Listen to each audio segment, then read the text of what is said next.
I just want to help you out because you're putting job postings out there and they suck. So let's just cut straight to it, right? I mean, that's how I roll.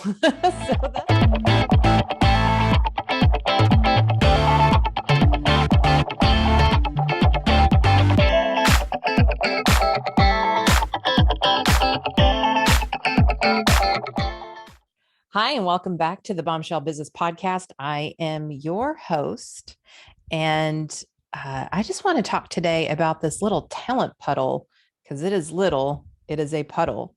And I'm not going to get into the why or the how or anything like that. I just want to help you out because you're putting job postings out there and they suck. So let's just cut straight to it, right? I mean, that's how I roll. So that's what we're going to talk about today is 3 steps to creating a winning job posting. So we're going to talk again about my Velvet Machete brand strategy. You know, we can never leave that behind. We are going to talk about what makes a bad job posting, my 3-part system, and then what makes a good job posting. And then we'll talk a little marketing 101 and see if you can maybe make your job ads a little bit sexier, maybe a little more distinct, maybe a little more attractive for people who are looking for a job because they are out there. Okay. So first, let's talk about the Velvet Machete brand strategy. So at the very tippity top of this, we have your personal brand. So when you have a company full of very strong personal brands, then you have strong leadership. You have people who are very influential and they are very much aligned with who they naturally are. They attract the right people and opportunities to them. That's what you want, a company full of very strong personal brands. When you have strong leaders, then you can actually have a strong employer brand. We could have a whole other episode. We could have 10 episodes on employer brand. That's a lot of the work that I do is how do you create an internal environment that people actually want to come work for and they want to stay working for? How do you attract and retain top talent? Well, it's not with a foosball table, okay? That's not how it happens. But you do have to have strong leadership, strong personal brands leading this strong employer brand. And then guess what happens when you have happy people working on behalf of your customers? What do you think happens with the customers? You have happy customers, which creates a strong business brand. And then you create more revenue, and then you can invest in your team members. And then you have this whole cycle that goes on. Now, for those of you who have been living under a rock and listening to my podcast, or you're new to the podcast, then let me remind you of what Velvet Machete even means. The machete cuts to the chase, and the velvet wraps that message in a way that's appealing to your distinct audience. So every aspect of this brand experience, if you have a personal brand, you have to be able to capture people's attention and you have to be able to work with and influence people in a way that's compelling to them, right? Platinum rule, not golden rule. Golden rule says treat others the way you want to be treated. That doesn't exactly work that great. We need to treat other people the way they want to be treated and still standing in our truth and standing in our brand. So the machete, that part is, this is me, this is my brand, I need your attention.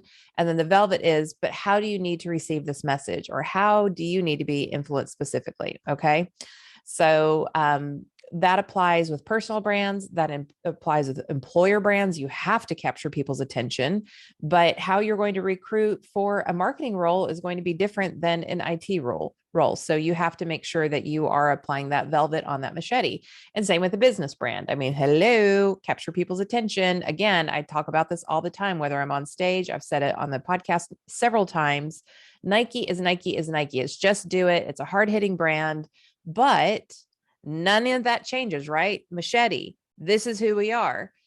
However, how they put the velvet on for a soccer mom interested in your athleisure wear, that message is going to be different than the message that they're sending to a performance athlete who is going to want performance wear to shave a second off their time, right? So just to kind of recap this whole experience here, the Velvet Machete brand strategy: personal brands, strong personal brands lead a strong employer brand, and a strong employer brand always creates a strong business brand. Okay.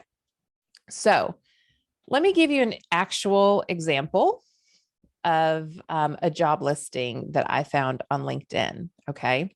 And I actually do business. I know this sounds crazy because you're like, what's up, bougie Amber? But I do business in the construction industry.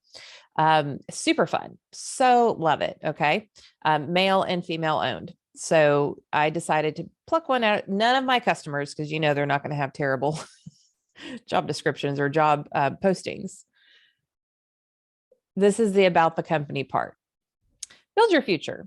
We are pleased that you're interested in our company. Every project starts with a team of dedicated employees. We're looking for individuals who are eager to develop their skills and apply them together to create the buildings where people play, work, learn, and live. I mean, that just couldn't be any more vanilla. You could take that and literally plop it into any construction company across the United States and it would fit. Like, who cares? What compelling thing, what machete did you use to capture my attention? What velvet did you wrap on that in order to speak to me in a compelling way that's unique to me, the person who wants to apply for this particular company? Listen, it's just a bunch of matchmaking, okay? That is super vanilla. So let's go on. I'm going to have to blow this up. So those of you watching on YouTube, y'all. So this is for a project manager role. PMs and APMs are very in demand right now, we will say. So I'm going to read this to you and your ears are going to bleed, okay? The project manager leads, directs, and coordinates the day-to-day management of the project. This is literally their job posting. This is the ad for the job that they want people to apply for. Essential duties and responsibilities. Lead in the development of high-performance teams through supervision, training, coaching, and mentoring. Ensure regular feedback is shared with the staff, including timely completion of employee performance appraisals. Manage and develop assigned staff towards maximum job performance and career potential. Develop and improve upon assigned client relationship, fostering a quote trusted advisor status. Understand and administer company contract and subcontract agreements. Provide leadership to positively influence change. Promote companies' involvement in the community to help build strategic relationships and to embrace the community in which we live and work. Foster and enhance architect, subcontract, and vendor relations. Establish, update, and communicate the master project schedule and manage its implementation. May work with pre-construction team and development of project. Manage budget and financial reporting. Interpret and analyze reports to ensure adherence to project budget. Manage the quality assurance, quality control, QA, QC program. Provide leadership and risk evaluation, contract negotiation, fee and pricing decisions. Understand, comply, and advise others on companies' business ethics and compliance programs. Demonstrate high standard persona, accountability, and integrity. Mentor staff to the same high standards. Manage and oversee field operation engineering processes and procedures. Drive competencies to team on requirements for insurance, labor relations, and employee relations. Drive enforcement of safety protocols by the project staff. Work with finance to initiate the pay application process and follow up to ensure payment is received in a timely manner. Keep management informed on progress for project and budget through regularly scheduled operation review meetings. Support and drive utilization of various company initiatives. Promote and utilize emerging technologies and innovations to support companies' sustainable competitive advantages. Provide leadership to foster an environment of diversity and inclusion. We finally got to something that actually sounded interesting. So here's the problem with that. Why, Amber, did you just read that entire thing on your podcast? Because that is the amount of time that somebody who is on their Indeed app on their tiny little phone, that's what they're reading through. And you think that that's going to suck them in and make them want to apply for you? Like, what was all of that? It was a bunch of blah, blah, blah. And my eyes are bleeding, even trying to read it. So whether you believe this or not, there's, the whole, we have a shorter attention span than a goldfish, and people say that's not true. And how do you even measure that? But it was done at Harvard, whatever. We can all say that we have very limited attention spans. That we know.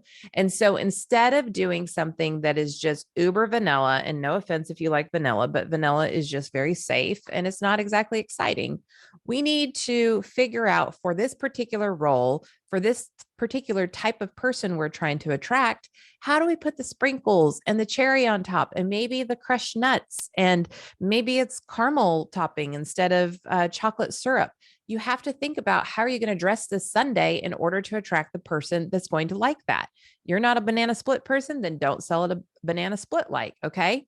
So if we know that that is terrible, and it's not going to work and people's eyes are bleeding and I ran out of breath just trying to read it, then what do we do? Here is my formula. Write this down. About you, about us, about the position, and then the boring stuff. About you, meaning we want to tell you about who you are, the perfect person for this role. We're going to speak to you first. This is advertising marketing 101. We don't beat our chest about how amazing we are. We talk about you and your problems, and then we talk about how we can solve those. That is marketing, PR, branding, all that good jazz. Okay. So the same thing applies. You are marketing a position.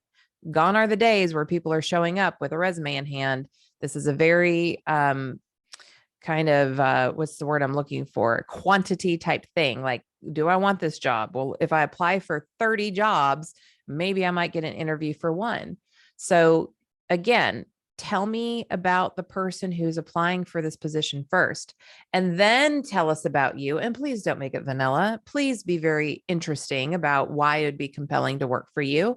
And then let's talk about the position. So this is who we're looking for, and this is who we are, and here's the job.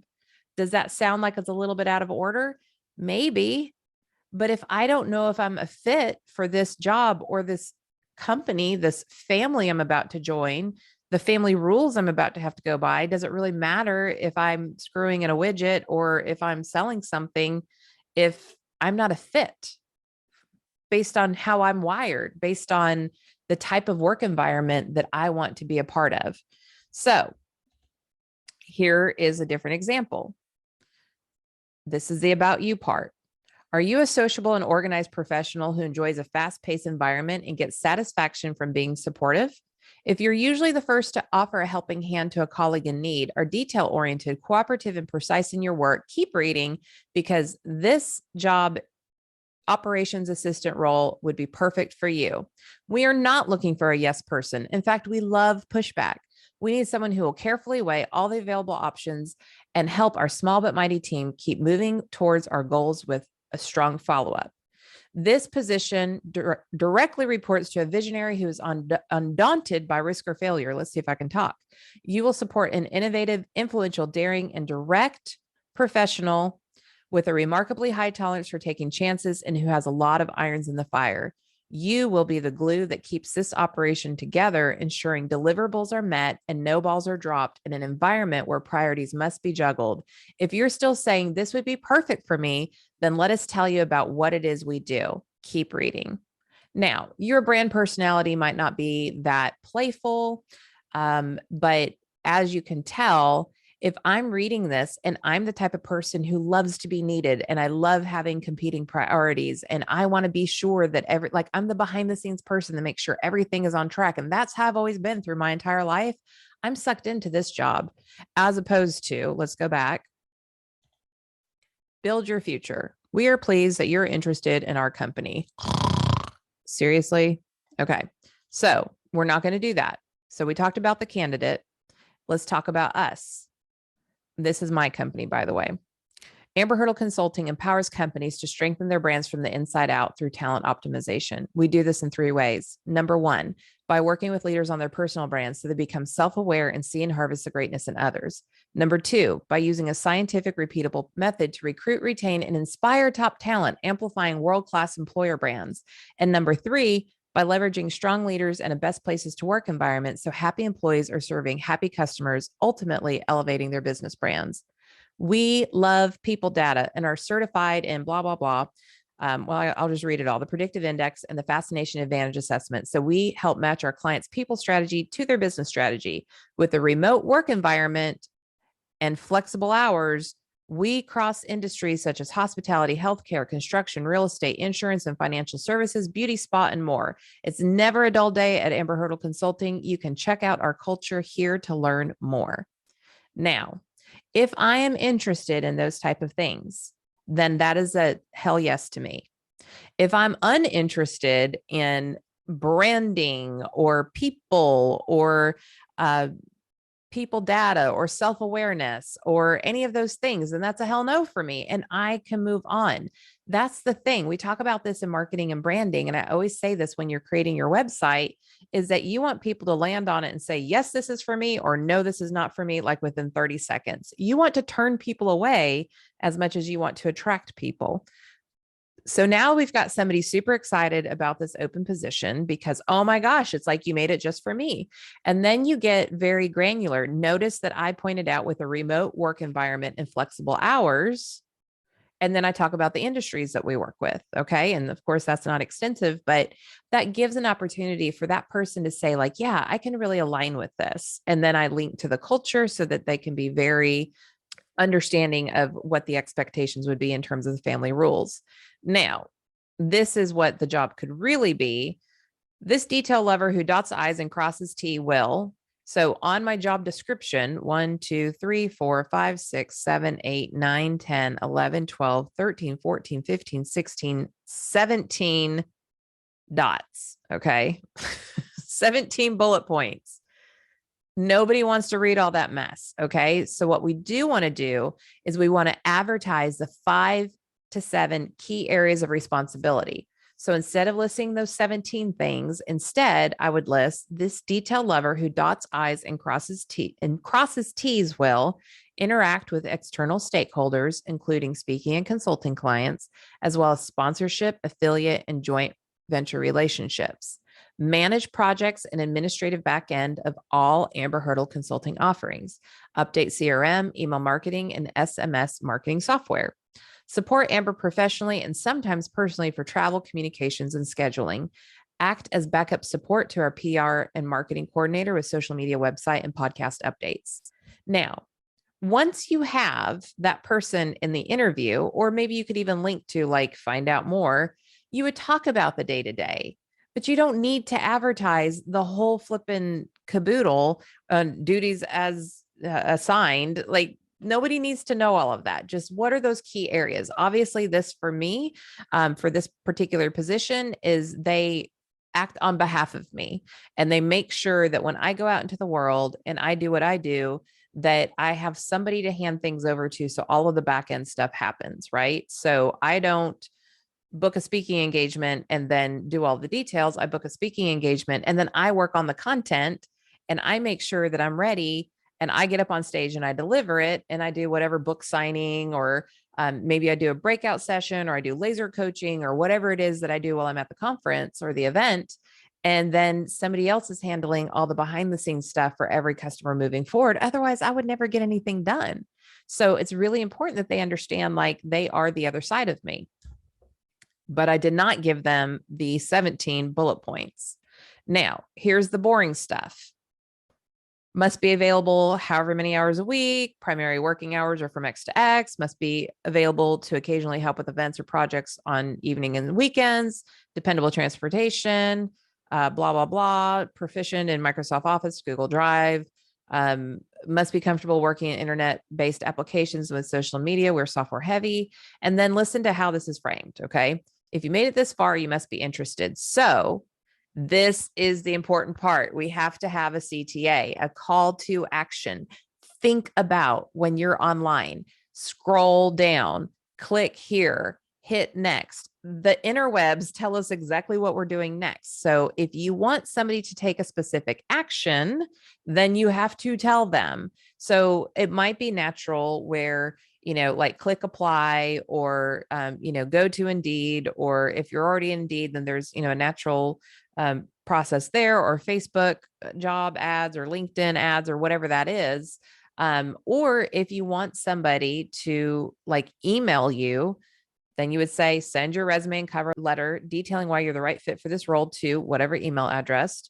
And then for us, this is really important because we do personality assessments. Like if I'm consulting with you, I have to have my data. Like you can't ask me to go to war without my weapons. So like, I don't tell you how to do your business and how you get things done and what machines you're going to use to produce your widget. I use people data. Otherwise, I can't help you mobilize your team to move forward. So it's a very important part. You will be asked to complete a personality profile to help us understand if you're a great fit for this position or if your dream job is waiting for you through another opportunity.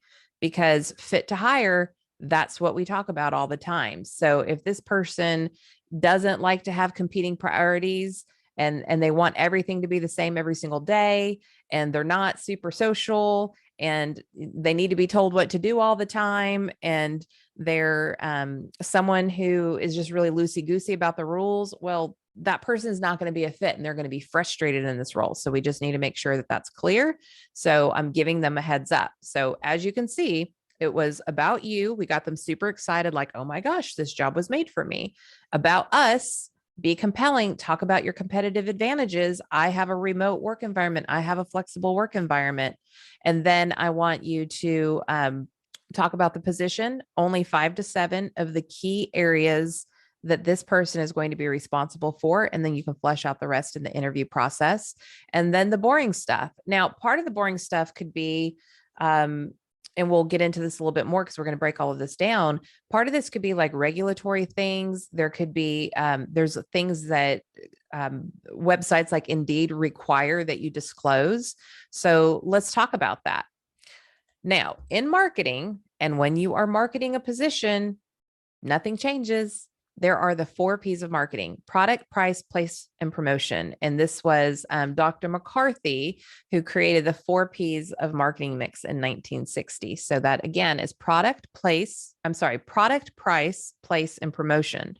So what does that look like in the job description and in this job ad?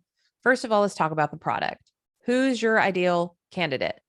Does the current candidate landscape offer this position, or are you hunting a unicorn? This drives me nuts. It happens all the time, but people want somebody to have all of these different talents and then basically have all these different behavioral tendencies, and like a kind of person who's going to be super detail oriented and like in the weeds of Excel is highly unlikely going to be the same person who is going to sell millions of dollars every year. Okay. That's not to say that $1 million salesperson doesn't know how to use Excel, but the person who like really loves being behind a computer all day is not going to be your big game hunter salesperson. And yet we create these roles where we want somebody to go out and sell millions of dollars and then do admin work that you could actually give to somebody making a lot less money. Not that they're less important, but the job is administrative and support. So let them go do what they're great at. Don't try to hire a unicorn who can do all the things. Okay. What messages or what messaging will increase interest in this position and your organization? What about your product, this job, is interesting? And how should the job duties be modified to increase the likelihood of hiring success?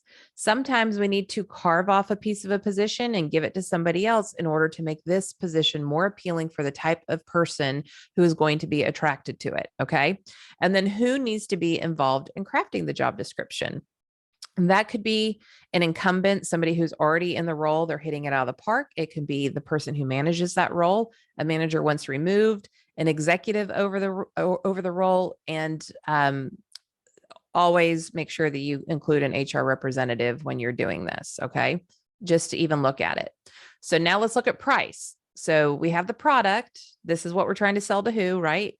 Now we need to know the price. So you need to do your market research. If you've done a salary study, if you're a larger, maybe a medium-sized company, but you can even do a salary study by just talking to your peers in the industry and also understanding right now that just because, especially with remote or hybrid work environments, just because somebody is working for you doesn't mean that their cost of living is the same where you are actually based. So you need to look at, what is the competitive price for this role? And then also understand the competitive total comp.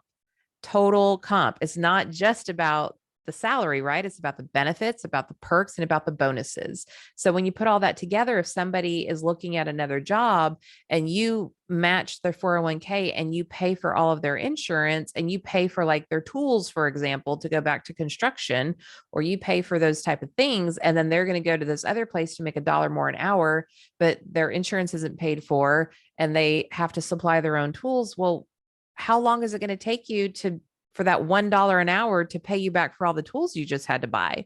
Like, you have to present things in total comp so that people understand the choices that they're making. And then, okay, so we have product, we have price, and now we have place. Why is your city, your state, your neighborhood, your building, your remote opportunity, why is that the jam? Let's talk about that. What type of remote activities do you do if you're an all remote team? How do you bring the team together? Talk about your place, even if your place is remote. Do you have like a pretty cool building? Do you have like on-site daycare? Do you have Are you walking distance from a park? Those are all things that you should promote because the employee experience, you have a gym. Oh my gosh, Rosso Constructors in Murfreesboro, Tennessee. They're a civil construction company and they are amazing. And they just built this new building. You should check it out. You can look on LinkedIn. They've been posting about it, or you can go on their blog, on their website. And they have the coolest gym. I mean, it is so bad, Mama Jamma. They actually have their Rosso logo like embossed into like their free weight benches. And y'all know I'm a gym rat, even though I've been on the road and have not been at the gym. For anybody who goes to the gym and listens to this and like, we haven't seen you at the gym, Amber. I get it. I promise I'm getting back in. But I love lifting weights. I love physical fitness. And that's something that they put a lot of time and attention on to make sure that their health is great for all their employees, not because they're trying to save money, although that's a benefit, but because they genuinely care about their team. Again, on the place, do you have a relocation package? What does that look like? Is travel involved? If so, what support comes with that? Like, does this person have to put everything on their credit card and then they get reimbursed? Do they get a company credit card? Do you have a travel agency that you work with? Do you have a coordinator in the office who does all of the travel? You know, these are things that when people are saying like, I can go over to this company and have, they're going to pay for my relocation. There's administrative support. I'm not going to have to do like a ton of expense reports. I'm not going to have to book all of my travel, or I can come over here and maybe make about the same money, but I have all of these other administrative burdens that I don't have to have over here. And they're not actually going to pay to relocate me. Now, which job do you think that person's going to take? So we have product. What is it that we have to offer and who are you? Why does that matter to you? We have price, understanding what does the pay need to be, total comp, all that good stuff. And then we have place. Why do I want to come work for you? What is compelling about your area, your building, or your virtual space? And then we're down to promotion. So we need to talk about how are you going to promote this job? First, obviously the ad copy. You always want to choose words that will help with search engine optimization. So keywords, long tail keywords. Keywords are, project manager. Long tail keywords is project manager in Nashville, Tennessee. And then CTA, we talked about that. Tell people what to do next. What do you want them to do? Do you want them to apply? Well, you better say it, because the way that our brains work anymore are very like, tell me what to do and I'll do it. Think about your online or print advertisement.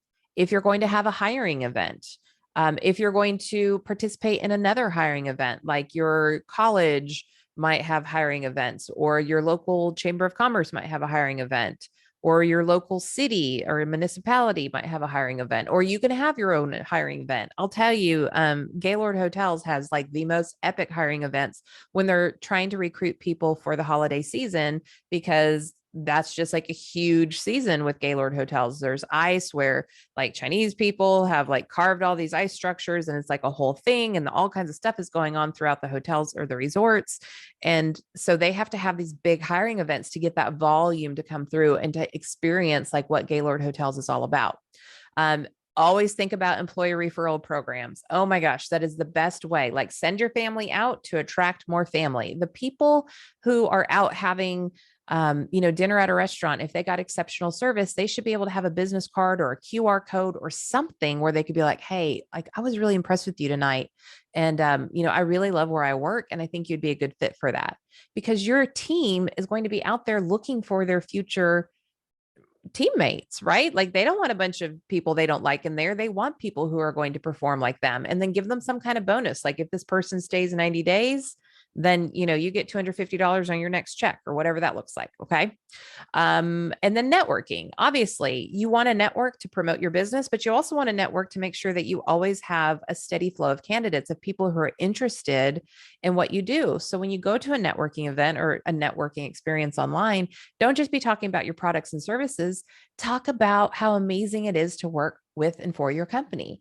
Talk about like how great your team is. These are ways that you can make sure that people are like, oh, so-and-so has a really great work environment. I could tell you right now which companies in Middle Tennessee have great work environments and which ones are train wrecks. I can tell you that right now. So make sure that you're telling the story of your employer brand as much as you're telling the story of the external business brand. And then, of course, social media, no brainer there. Okay. So when we are stuffing with keywords, we want to make sure that we are using descriptors of the ideal candidate.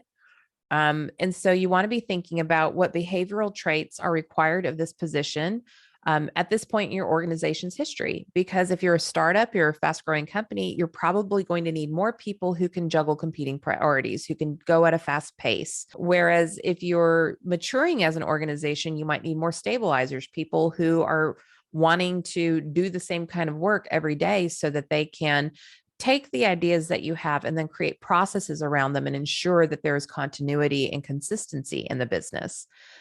Think about what personality traits would make someone successful in this role. What type of cognitive ability do they have? Are they fast learners, or is it okay if every single day you need to remind them what their duties are?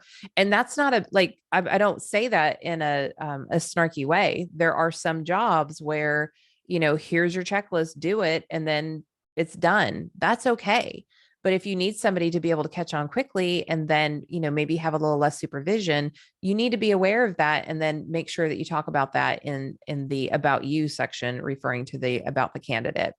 What experience is expected, and then what education, certifications, or designations are required. And then the about us section, you want to describe the organization by honoring the existing branding and messaging that you're already using externally. I've said this before, PR and HR need to be BFF. Okay. What important information about your company culture, values, and perks would entice a candidate to apply? So, for example, do you offer remote work opportunities or flexible hours? Do you have a great vacation policy or health benefits? There's companies now who have limitless vacation because what they've realized is people are going to take time off when they need it and they're not going to abuse it. Crazy how that works. Is there anything significant about your location? So, for example, Nashville's an it city right now. We have country music. We have a lot of technology. We have a lot of arts that are outside of country music. We have a fantastic arts scene. So those are things that you can talk about to recruit the type of person that you want to apply. And then do your current employees say that they love working for you? Well, use their testimonials in your job ads. And also like on your job page, on your recruiting page, make sure that you have smiling faces of people who already work for you, and maybe videos of people saying like, this is how this company has changed my life. I think that's honestly just a little segue here. One of my favorite things about working with the really powerful business owners that I work with is when I finally get to work with their team, like their frontline hourly employees. When I get kind of like, because I usually obviously start at the top and then work with a senior leadership team and then middle management. And then if I've been with this company for a while, then I'll work with their frontline hourly employees. Hearing them talk about how the company changed their lives is so flippin' rewarding. It is so amazing. Second chances, times where they were given, a short-term loan, the investment that people made in them, the training that they got, like the transformation that they had, like capture that. And that's not you, like, what's the word I'm looking for? That's not you taking advantage of somebody or like wanting to get credit for what you did for them. That's you saying like, this is a kind of work environment that we have. And so we only want people who roll like this. It's really more about protecting your employer brand and making sure that only people who are a fit are going to be the people who apply. And then also what makes your work environment unique. Chico's back in the day, I don't know if they do this anymore. Chico's that has Chico's, White House Black Market, and what's their sleep and lingerie. Anyways, whatever the other company is, they would have Beer Friday. So I think it was like every Friday at noon, like they had this huge cooler where it was just full of beer or cider or whatever. And then everybody just went in there and they kicked it. And enjoyed each other's company, and it was just something they can look forward to decompress. And then they also had where everybody got the day off of work as long as they were working in some kind of community service project. And so like the whole company shut down, and then people went out into the community and did that. So those are some pretty unique things that if you're the kind of person that would be attracted to that, you'd want to know. And then of course you want to create your job description. So we did about you, the person. We've just talked about us, the company. And then you create your job description, which is listing the responsibilities of the position, and then circle those 5 to 7 real items of ownership and just clarify those, because a lot of those things are probably going to fall under a bigger title, like a bigger heading, if you will. So don't get lost in the weeds. And then the boring stuff section: what regulatory issues do you need to address? What legal disclosures do you need to share? Are there any seemingly obvious competencies the candidate must have to be successful that would otherwise be a deal breaker? Keep this list as short as possible. Make sure, though, that you are disclosing anything that online job searching platforms require of you. Read the fine print, because they will kick you off of that in a heartbeat. Okay. So if Indeed says you have to have these things, then you have to have those things. So don't take this literally. These are the sections that I think make a successful job posting, but follow the rules so you don't get kicked off. Remember, I am a rule breaker, but I follow rules that will cost me money, that will cost me legal consequences, or will cost me my health. Those are the rules that I follow. And then very last thing, don't forget the CTA. We've talked about that. So again, to recap, we are going to write compelling job ads to put out into the world, not job descriptions that we keep in files so that we can explain the exact duties, but job ads, compelling job ads. Step 1, section 1 is about you, the candidate. Capture their attention. Make sure that they understand that they are like, oh, you wrote this job ad for me. Must be for me. Number 2 is about us, the company. Why are we a fantastic place to work? What separates us from the company down the street or somebody who's a competitor in our space? Number 3, about the position, but do not do a laundry list of duties where somebody has to read it like a micro machine. This is so old. Oh my gosh, I just showed my age. Google micro machine man, if you don't know what that is. A fast talker, if you will. Don't put blah, blah, blah down. Only the key areas of responsibility. And then you have the bonus boring stuff. Okay. So that is everything. Here's what I want you to do, because you're not going to have the time to redo every single job ad that you have on the table right now. So I want you to select the positions that experience the most turnover, or that you're hiring for most frequently because you're growing fast, right? So again, in construction, there's a lot of PMs, APMs, project managers, and assistant project managers, because as a company grows and they take on more projects, guess what? They need more project managers and assistant project managers. If you are a fast growing company, it might be that you need more salespeople. Or it could be that you're a company and you're just experiencing a lot of turnover in a particular role. And so you really need to focus on getting the right person in that seat moving forward. So select the positions that are either experiencing turnover or that you're hiring for most frequently. Then gather your job description teams that we talked about and create the about you, about the position sections for those positions. And then work with your marketing team on the about us section, because you want to be in alignment with what the external public is already experiencing. Because remember, this is going to the external public, and your customers might be a good source of finding leads for these jobs for you. And then once you have a job posting for the most critical roles, then work on each additional position in order of urgency until each position is properly marketed. Okay. I know that was a lot, but it really is not that hard. It's about you, about us, about the position, and the boring stuff. And if you will follow this process over and over again, you will find that you will start to attract and recruit and interview, hire, onboard, and retain solid people, because you found who your ideal person is. Just like marketing, we have to understand who our ideal customers are. You have to understand who your ideal candidate is before you can market to them. Okay.